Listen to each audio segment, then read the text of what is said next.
Cinema जगत के लोग कभी भी कुछ भी दिखा देते हैं, बना देते हैं। गाना बना दिया, मैं करूँ तो रासलीला, नहीं वो करे तो रासलीला, मैं करूँ तो करेक्टर ढीला। बताओ ठाकुर जी के रास को आप क्या बना रहे हो?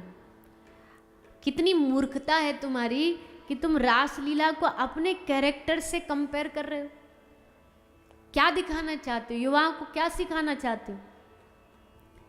एक कोई आज का चरित्रहीन कोई लड़का लड़की जिसको 2, 4, 10 पुरुषों से महिलाओं से बात करता हो और जब उसको प्रमाण देना तो क्या प्रमाण देता? अरे कन्हैया की भी तो कितनी गोपियां थी। क्या मूर्खता है। तुम अभी केजी के बच्चे भी बने नहीं हो, अभी ABCD भी तुमको आती नहीं है भक्ति की, प्रेम की, और तुम श्री कृष्ण की बातें कर रहे हो, श्री कृष्ण से तुलना कर रहे हो। जानते क्या हो उनके प्रेम के बारे में? क्या तुम्हारे जैसा दैहिक प्रेम उनका था? ये इसलिए नहीं जानते क्योंकि वो भगवान को, श्री कृष्ण को कोई संसार का साधारण लड़का समझते हैं। श्री राधा रानी को कोई लड़की समझते हैं। कोई बॉयफ्रेंड गर्लफ्रेंड वाला प्रेम थोड़ी है इनका। परम जो तत्व होता है वो प्रेम तत्व जो एक ही 2 आकार रूप लेकर के, श्री चैतन्य चरितामृतकार कहते हैं श्री कृष्णदास कविराज, एक आत्मा दुई देहधारी। एक ही थे पर इन्होंने रस का आस्वादन करने के लिए अपने आप को 2 बना दिया। जैसे अब क्या होता, महिलाएं जो होती केश तो उनका एक ही होता है, पर वो उसकी सुंदरता बढ़ाने के लिए चोटी बनाती है तो एक को पहले अलग करती हैं, उनका पार्टीशन करती है। और 3 बनाएंगी, फिर एक के ऊपर एक, एक के ऊपर एक चढ़ा करके फिर चोटी बनाती है। तो ठाकुर जी एक ही हैं, श्री जी एक ही हैं, पर उन्होंने अपने रस को बढ़ाने के लिए विस्तार किया, उसका अनेक रूप बना लिए। गोपिकाएं भी बन गए, रस विस्तार करने के लिए रास हुआ है। इसलिए जुबान अपनी वाणी को संभाल करके भगवान के साथ तुलना करिए। महादेव के उस विष के विषय को लेकर के आप तुरंत जुबान चला देते हो। महादेव भी तो नशा करते थे, महादेव जहर भी पीते थे, तू पी ले। महादेव विष पान करते, महादेव 24 घंटे राम राम श्री राधा राधा राधा जाप करते थे, वो भी तो करो। रास को कोई साधारण नहीं समझे। पाप कमाएगा जो इसको कोई लड़का लड़की का नाच समझेगा, तो कोई कामना की लीला नहीं। और तो और सबसे बड़ी बात, काम आया, कामदेव आया इस रास में। कामदेव आया एकदम तैयार होके बाण वाण लेकर के कि हराऊंगा मैं। कौन सुनाए कि वृंदावन में रास होने वाला? बोला हाँ, बहुत सारी गोपिकाएं होंगी और एक नायक होगा, एक अकेला नायक होगा। कामदेव बोला ऐसे चुटकियों में हरा दूंगा उसको। तो आया वृंदावन में, पेड़ के पीछे छुपा छुपा बैठा था। तभी ठाकुर जी ने देखा, अच्छा हमको हराने आया, बेटा रुक। भगवान ने फेंट से निकाल रहे हैं कुछ ऐसे ऐसे।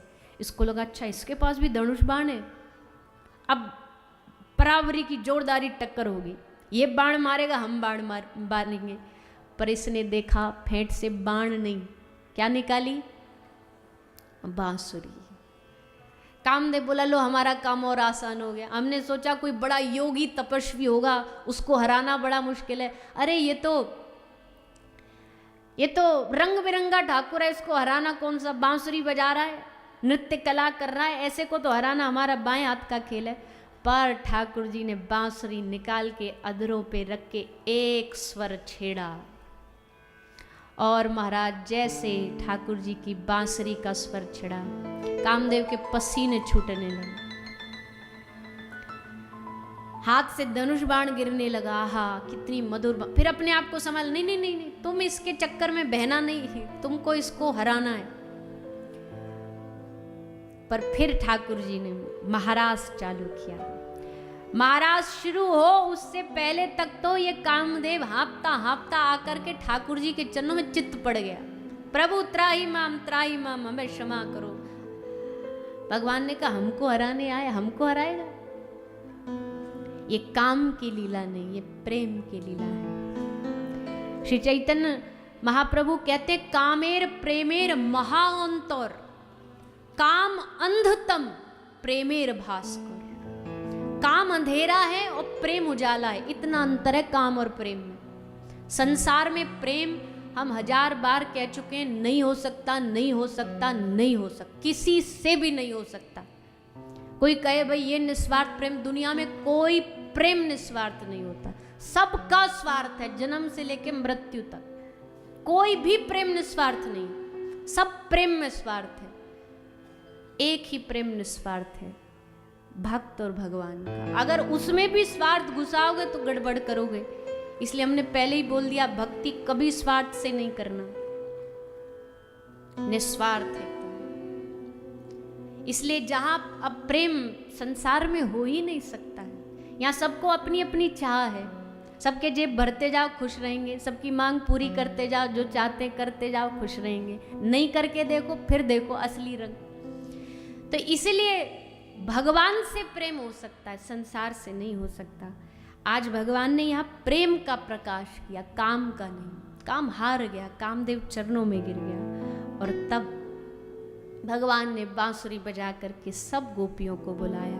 भगवान पिता रात्रि ही शरदोत फुल्ल मल्लिका विक्षरंतुम मनश्चक्रे योग मायाम उपाश्रिता। श्री ठाकुर जी ने गोपियों को बुलाया, और जैसे ठाकुर जी की बांसुरी गोपियों के कान में गई। कैसी आई है गोपी? सुखदेव जी कह रहे हैं, अंजंतः काष्ठलोचने। सुखदेव जी ने एक एक गोपी का क्या कर रही है, कैसे भागी है, सबका वर्णन किया है।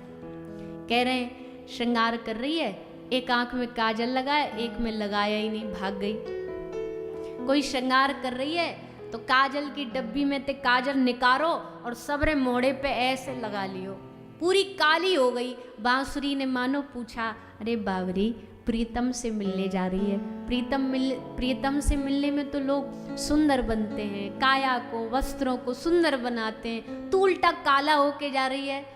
तो गोपी कहती है बांसुरी से कि दुनिया के प्रेमी शरीर देखते हैं, हमारा प्रीतम दिल देखता है, हमारा प्रभु हृदय देखता है। इसलिए हम हृदय को सजा के लेके जाएंगी। हम शरीर सजाएं, इसमें समय बर्बाद नहीं करेंगे। और वैसे भी हमारा प्रीतम काला, मैं भी काली, इसलिए काला लगा लिया। कोई ऊपर का वस्त्र नीचे, ऊपर का श्रृंगार पाँव में, पाँव का हाथ में, कान का नाक में, नाक का कान में, कुछ नहीं पता, सब भाग पड़ी ठाकुर जी से मिलन के लिए। सुखदेव जी वर्णन करते हैं, सब आकर के सामने खड़ी हो गई। भगवान ने सबसे पूछा कि प्रियम किम करवाने, वह तुम्हारे आने का कारण क्या है? गोपियों को बड़ी लज्जा हुई कि बुलाने के बाद पूछना उचित नहीं लगता ना, या तो बुलाते नहीं। पर भगवान कहते नहीं भैया, परीक्षा तो हम लेंगे। परीक्षा तो अब आप जब फ्लाइट में जाते हो, जहाज में जाते हो, तो कितनी सारी सिक्योरिटी चेक होती है कि नहीं होती? पहले जाओगे फिर चेक होगी, एंट्री करते ही चेक होगी, फिर अंदर चेक होगी, सब चेक करते करते करते अब जब सब जगह से चेक हो गई, फिर भी अंत में जब एकदम फ्लाइट में घुस रहे हो गए दरवाजे, फिर एक आदमी खड़ा हुआ, बोल दिखाओ बोर्डिंग पास। तब भी अंत तक भी मंजिल पर पहुंचते तक भी चेकिंग होती है।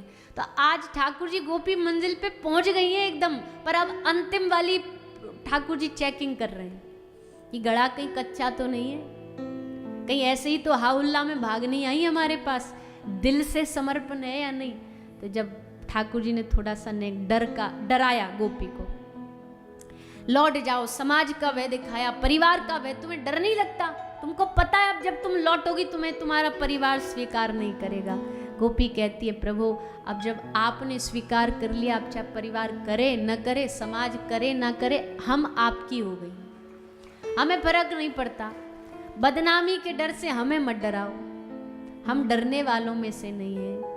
भगवान ने देखा कि हाँ ये एकदम पक चुकी हैं। भगवान इन सब गोपियों के साथ विहार कर रहे हैं।